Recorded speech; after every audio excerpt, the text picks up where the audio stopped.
Hello, Sonal ट्रीट्समध्ये तुमचं स्वागत आहे। आज आपण बनवणार आहोत शेवभाजी विदाउट ऑइल।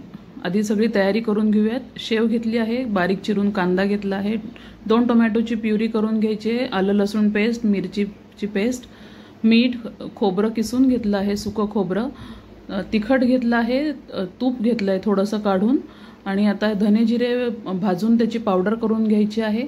नंतर खोबरं आता एका कढईत भाजून घेऊयात। ते भाजल्यानंतर ते पण त्या धने जिरे बरोबरच मी बारीक करून घेतलं आहे। कढई जी तापलेली आहे त्यात आपण लगेच तो चिरलेला कांदा आहे तो परतायचा आहे। तूप आणि तेल दोन्ही काहीही टाकलेलं नाही आहे याच्यात, नुसत्या कढईमध्ये आपल्याला कांदा परतायचा आहे जेणेकरून त्याचा पाण्याचा अंश पूर्ण निघून जाईल। याच्याने आपल्याला तूपही कमी लागतं। मग तो कांदा सगळा साईडला करून घ्यायचा आहे आणि त्याच्यात मध्ये तूप घालून 2 चमचे तूप घातलंय मी आधी। त्याच्यात घातलंय तमालपत्र एकच, नंतर आलं लसूण पेस्ट, मिरचीची पेस्ट परतून घ्यायचं आहे ते तेवढ्याच तुपामध्ये।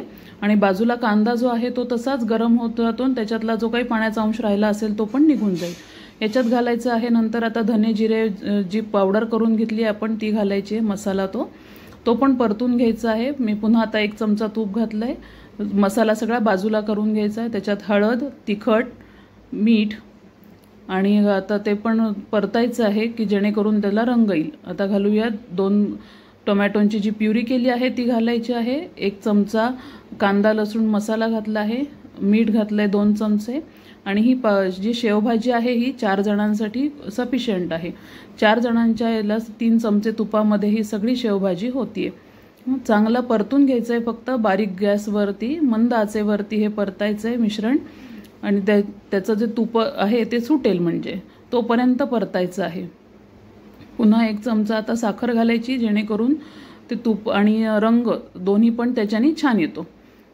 त्या साखरेवरती आता सगळं हलवल्यानंतर हा मसाला पूर्ण याचे जो कच्चेपणा आहे तो पूर्ण निघून जातो, म्हणून आपल्याला हे बारीक गॅसवर परतण्यासाठी जो काही वेळ लागेल तेवढाच वेळ लागतो याला भाजी व्हायला ही तयार।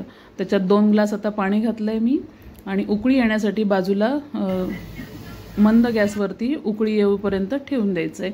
याच्यात घातली आहे थोडी मलाई, 2 चमचे घेतली आहे ती मलाई, ते हलवून घ्यायचं आहे आणि उकळी येऊ द्यायची एक। तोपर्यंत आपण इकडे तयारी करूयात पोळी करायची। पोळ्यांसाठी कणिकसुद्धा मी बिना तेलाची भिजवली आहे। थोडा वेळ लागतो पण छान मऊसूत कणिक भिजली जाते बिना तेलाची सुद्धा। वरून मला फक्त 1 चमचा तूप लागलंय ते नीट करून घेण्यासाठी कणिक आपले गोळा। आता करूयात आपण एक पोळी।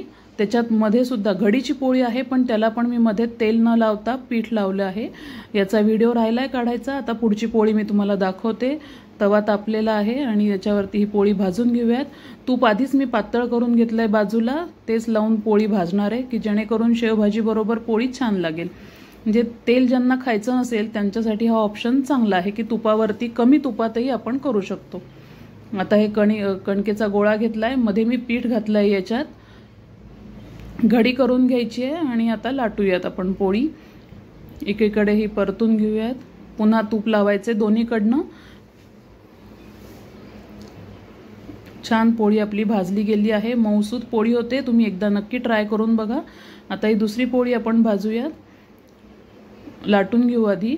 मध्ये मी पीठ लावले, तेल लावलेलं नाहीये, तेल घेतलंच नाहीये, म्हणजे एकूण मला जवळपास 2 पोळ्यांचं समजा 2 चमचे तूप आणि भाजीचं 3 चमचे तूप। आपला पोह्याचा जो चमचा आहे तेवढाच चमचा घेतलाय, की खूप मोठा डाव घेतलाय तुपाला तसं पण नाही। ही पण पोळी चांगली फुगली आहे, म्हणजे बिना तेलाची पण घडीची पोळी चांगली होते। वाढून घेऊयात। शेवभाजीचा रस्सा घ्यायचा एका डिशमध्ये, 2 पोळ्या घेतल्या आहेत आणि शेव नक्की तुम्ही एकदा ट्राय करून बघा। शेवभाजी चमचमीत होते छान। आणि लाईक, शेअर आणि सबस्क्राईब करा आणि कमेंट्समध्ये कळवा कशी झाली आहे शेवभाजी। थँक्यू।